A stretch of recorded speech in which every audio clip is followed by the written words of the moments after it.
பண்ணினேன். அது எனக்கும் பிரின்சிபாலுக்கு மாத்திரம்தான் தெரியும், வேற யாருக்கும் தெரியாதுன்னு சொல்லிட்டாரு.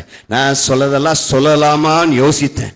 ஆனா அவர் அப்படி சொன்ன பிறகு எப்படி சொல்லுகிறதுன்னு சொல்லி தெரியவில்லை. ஆகவே அவரை கர்த்தர் ஆசீர்வதிப்பாராக.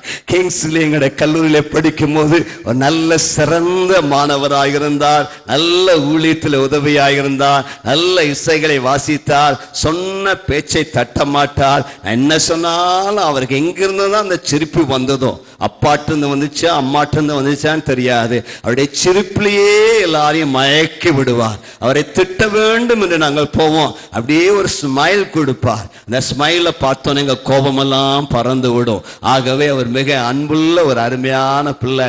கர்த்தர் அவரை ஆசீர்வதிப்பதை பார்த்து மகிழ்ச்சி. அவருடைய மகளுக்கு ஜியோனா மகிமை என்று பெயர் வைத்திருக்கிறார். ஆகவே மகிமை என்பதன் அர்த்தம் என்னவென்று சொன்னால், ஆண்டோடைய வேதத்தில் பார்க்கும் பொழுது abundance, ஏராளம், ஐஸ்வர்யம், செல்வத்தை கர்த்தர் தருவார், மாட்சிமை, wealth, treasure, பொக்கிஷம், ஸ்ப்ளெண்டர், பிரைட்னஸ், பிரகாசம் என்றெல்லாம் பலவிதமான அர்த்தங்களை தான் இந்த மகிமை என்கிற வார்த்தை உடையதா இருக்கிறது. கர்த்தரின் மகிமை என்றால் அவரது ஞானம், அவரது செல்வம், அவரது ஐஸ்வர்யம், அவரது மகிமையின் பிரசனம், அவருடைய மகிமையின் பிரகாசம், அவருடைய மகிமையின் மகத்துவம் என்றெல்லாம் நாம் சொல்லிக்கொண்டே போகலாம்.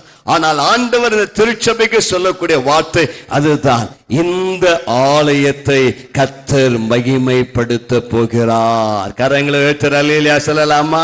இதுவரைக்கும் நீங்க ஒரு மகிமையின் அளவை நீங்கள் பார்த்திருக்கலாம். ஆனால் ஆண்டவர் இந்த ஆலயத்தை பிரதிஷ்டை செய்கிற இந்த நாளிலே உங்களை ஒரு மகிமையின் புதிய எல்லைக்கு, மகிமையின் ஒரு புதிய மண்டலத்திற்கு தேவன் அழைத்து செல்லக்கூடியவராயிருக்கிறார். கர்த்தருக்கு ஸ்தோத்திரம் உண்டாவதாக.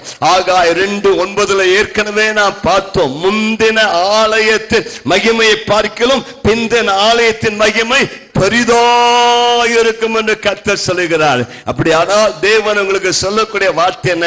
இதுவரைக்கும் நீங்க மகிமையை பார்த்திருப்பீங்க, ஓரளவு மகிமையை அனுபவித்திருப்பீங்க.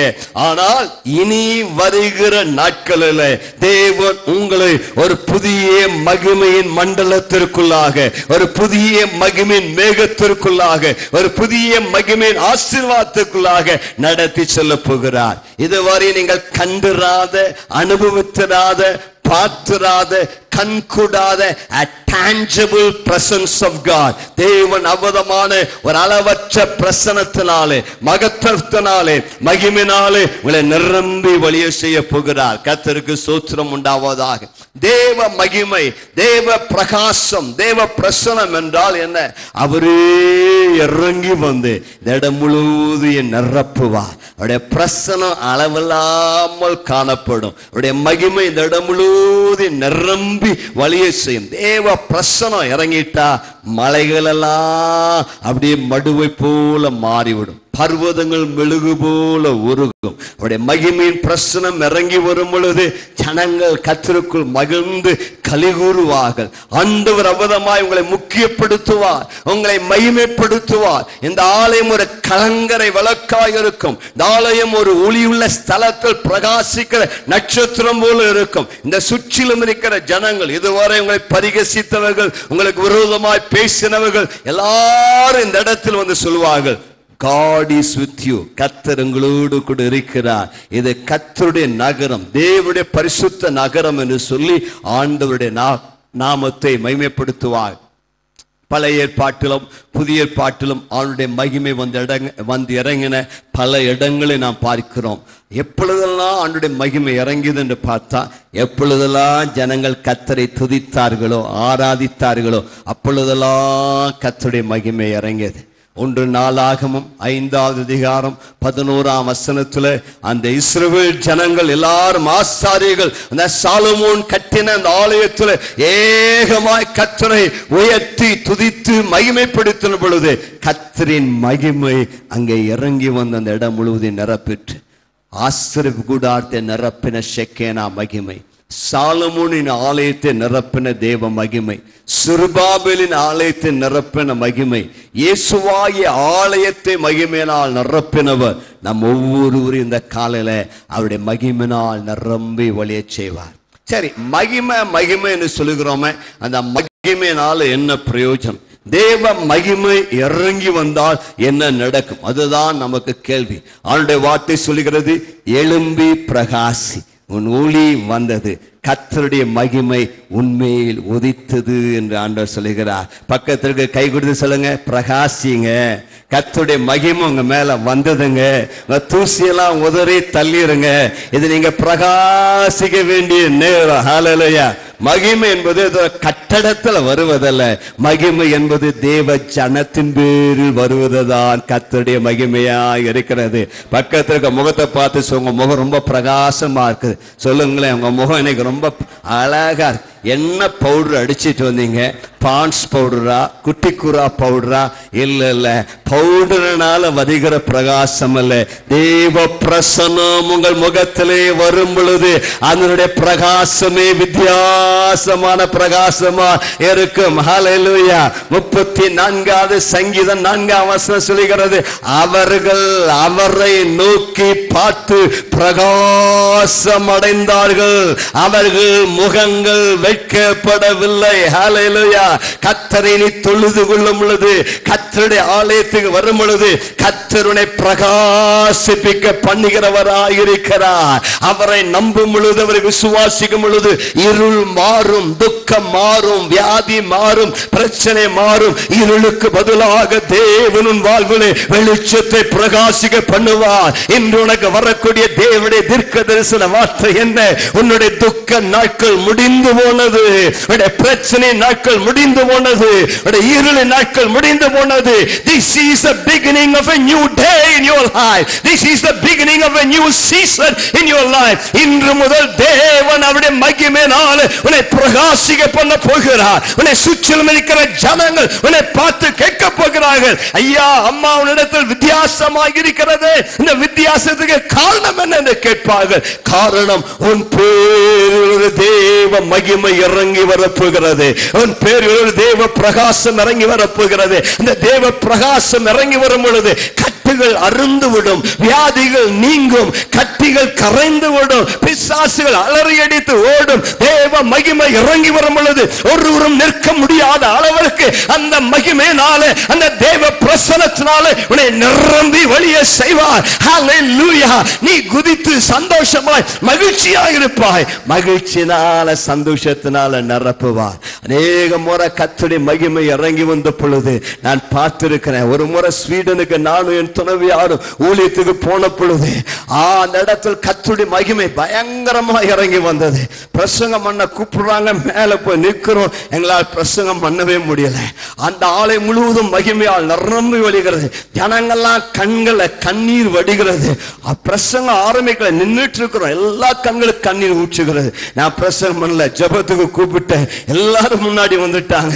வந்து ஜெபம் பண்ணா எல்லா கீழே தொப் தொப்பு கீழே விழுகிறார்கள். கர்த்தர் ஆங்காங்கே அநேகரை தொட்டு சுகமாக்கி கொண்டு வந்தார். பயங்கரமான கர்த்தருடைய மகிமையை அனுபவித்தோம். நான் நம்புகிறேன், இந்த ஆலயத்துல கர்த்தருடைய மகிமை அப்படியா இறங்கி வரப்போகிறது. ஹல்லேலூயா. நல்ல பாடல் குழுவின அழகா பாடி கர்த்தர் ஆராதிக்கிறாங்க. நான் நம்புகிறேன், இனி வருகிற நாட்கள்ல பாஸ்டர் கிங்ஸ்லி அடுத்த பாட்டு பாடலாம், இந்த பாட்டு விட்டுட்டு worship your majesty பாடலாம் சொல்லக்கூட முடியாது. சொல்லுவதற்கு முன்பதாக அவருடைய மகிமை ஜனங்களை நிரப்ப போகிறது. ஆங்காங்கே கர்த்தர் ஜனங்களை தொட போகிறார். ஒருவரும் கை வைப்பது முன்பதாகவே அங்காங்கே கட்டிகள் கரைய போகிறது, வியாதிகள் சுகமடைய போகிறது. கர்த்தருடைய வல்லமை பெரிதா இறங்கி வந்து நாளை முழுவதும் மகிமை நதி போல பிரவாகித்து ஓட போகிறது. என் மகிமையின் ஆலயத்தை நான் மகிமைப்படுத்து என்று சொல்லுகிறார். நேரம் வேகமா போறபடினால நான் வேகமா சதாப்தி எக்ஸ்பிரஸ் வேகத்துல போக விரும்புகிறேன். இரண்டாவது, தேவன் உங்களுக்கு என்ன செய்ய முடியாய் விரும்புகிறார். இரண்டாவதாக நான் உங்களுக்கு ஞாபகப்படுத்த விரும்புகிற வாக்குத்தத்தம், இந்த திருச்சபைகளை இந்த நாட்களில் வாலிப பிள்ளைகள் பிள்ளை கர்த்தருடைய கரம் வல்லமையா இறங்கி வரப்போகிறது. ஒரு ஆமேன் சொல்லலாமா? வாலிப பிள்ளைகளா கை வைத்து சத்தமா ஒரு ஆமேன் சொல்லுங்களேன். ஆமேன். வாலிப பிள்ளை இவ்வளவுதான் சத்தம் போடுறது, நல்ல சத்தமா இன்னொரு ஆமேன் சொல்லுங்களேன். ஹல்லேலூயா. ஆகவே ஏசாயா 60வது அதிகாரத்துல 4ஆம் 5ஆம் வசனத்தில் சொல்லப்படும் போது, உன் குமாரர்கள் தூரத்திலிருந்து வந்து உன் குமாரத்திகள் உன் பக்கத்திலே வளர்க்கப்படுவார்கள், அப்பொழுது நீ அதை கண்டு ஓடி வருவாய், உன் இருதயம் அதிசயப்பட்டு பூரிக்கும் என்று தேவனுடைய வார்த்தை சொல்லுகிறது. தேவனுடைய மகிமை இந்த திருச்சபையில வாலிப பிள்ளைகள் பேரில் ஏராளமாய் இறங்கி வரப்போகிறது. அப்பா அம்மா, உங்களுடைய பிள்ளைகள் பிள்ளை கர்த்தர் தம்முடைய ஆவியின் அபிஷேகத்தை அளவில்லாமல் ஊற்ற போகிறார். பெற்றோரெல்லாம் கை உயர்த்தி அல்லேலூயா சொல்லுங்களேன். இது வரைக்கும் பிள்ளைகளுக்காக ஜெபித்து கொண்டிருக்கலாம். என் பிள்ளைகள் கர்த்தரிடம் திரும்ப மாட்டார்களா, கர்த்தரிடத்தில் வரமாட்டார்களா என்று சொல்லி நான் இன்றைக்கு உங்களுக்கு தேவனுடைய வார்த்தை தீர்க்கதரிசனமாய் அறிவிக்கிறேன். உன் ஜெபங்களுக்குள்ள பதில் நாட்கள் வந்து விட்டது. தேவன் உன் பிள்ளைகளை சந்திக்க போகிறார். இதுவரைக்கும் தூரமாய் போய் அந்த பிள்ளைகளை கர்த்தர் இழுத்து கொண்டு தம்முடைய ஆலயத்திற்குள் கொண்டு வர போகிறார். இதுவரைக்கும் உலகத்தின் பின்னாலே மற்றதின் பின்னாலே போன வாலிப பிள்ளைகளை கர்த்தர் திரும்ப கொண்டு வந்து அவருடைய பிள்ளைகளாக ஆசீர்வதிக்க போகிறார். கடைசி நாட்களில் அவர் தம்முடைய ஆவியை குமார்கள் பிள்ளை குமார்த்திகள் பிள்ளை ஊற்ற போகிறார். இன்றைக்கு உங்களுடைய குமார்த்திகளை ஆஸ்வதிப்பாக. Last days are the days of restoration. எலியாவின் நாட்கள். ஆண்டவர் பிதாக்கள் இருதயத்தை பிள்ளைகளிடத்திற்கும் பிள்ளைகளுடைய இருதயத்தை பிதாக்களிடத்திற்கும் திருப்புகிற நாட்களாக இருக்கிறது. இன்றைக்கு பார்த்தீங்கன்னா உலகத்துல 75% மேல 25 வயதுடையவர்களாக இருக்கிறார்கள். வாலிப பிள்ளைகளை கத்த தொட வேண்டிய காலத்தில் நாம் வாழ்ந்து கொண்டிருக்கிறோம். வாலிப பிள்ளைகள் சபை நிரப்பப்பட வேண்டிய காலத்தில் நாம் வாழ்ந்து கொண்டிருக்கிறோம். 90% மேல இருக்கிற உலகத்தில் இருக்கிற மக்கள், இயேசு ஏற்றுக்கொண்ட மக்கள் 30 வயதுக்கு முன்னால இயேசுவை ஏற்றுக்கொண்டவர்கள். அவ இயேசுவை ஏற்றுக்கொள்ள சரியான தருணம் 25 வயதுக்குள்ளதான். நானெல்லாம் இயேசு 8 வயதுல ஏற்றுக்கொண்டேன். 10 வயதுல அபிஷேகம் பெற்றேன். 12 வயதுக்குள்ள ஞானஸ்தானம் பெற்றேன். 19 வயதுக்குள்ள ஆண்டவருடைய ஊழியத்துக்கு ஒப்பு கொடுத்தேன். அதுதான் வாழ் கொடுக்கக்கூடிய காலம் அல்ல. அருமையான வாலிப தம்பி, வாலிப தங்கச்சி, இன்றைக்கு இங்கிருப்பாயானால் ஆண்டவர் உன்னை அழைக்கிறார். ஆண்டவரோடு கூட பேசுகிறார். இந்த வாலிப வயதுல ஆண்டவருக்கு ஒப்பு கொடு. வாலிப பிள்ளைகள் இயேசுவின் பின்னாலே ஓடி வர வேண்டிய நாட்கள். இன்றைக்கு வாலிப பிள்ளைகள் பிள்ளை தம்முடைய அபிஷேகத்தை அவர் ஊற்றி கொண்டிருக்கிறார். இந்த வாலிப வயதிலே சொல்ல வேண்டும், இயேசுவுக்காக நான் எழுந்து நிற்க வேண்டும், இயேசுவுக்காக நான் ஏதாவது ஒன்று செய்ய வேண்டும் என்று சொல்லி வாலிப பிள்ளைகள் சபையில உறுதியாய் நிற்க வேண்டும். சபையில நல்ல வேரூன்ற வேண்டும். சத்தியத்தில் வளர வேண்டும். பாஸ்டருக்கு வலதுகரமாய் நிற்க வேண்டும். தேவ ஊழியனோடு சேர்ந்து சபையை ஊழியத்தை நடப்பிக்க வேண்டும். கர்த்தருக்காக பெரிய காரியங்களை செய்ய வேண்டும். ஆகவே கர்த்தர் அபதமாய் வாலிப பிள்ளைகளை தொட்டு ஆசீர்வதிக்கும்படியாக நான் ஜெபிக்கிறேன். நம்முடைய தேவன் ஆபிரகாம், ஈசாக்கு, யாக்கோபு என்பவருடைய தேவனாயிருக்கிறார். தேவனுக்கு பேர பிள்ளைகள் என்று யாருமே கிடையாது. God has no grandchildren. யாரும் ஆண்டவரை பார்த்து தாத்தாவாகிய தேவனே என்று கூப்பிட முடியாது. எல்லாரும் ஆண்டவரை பார்த்து என் அப்பா என்று தான் கூப்பிட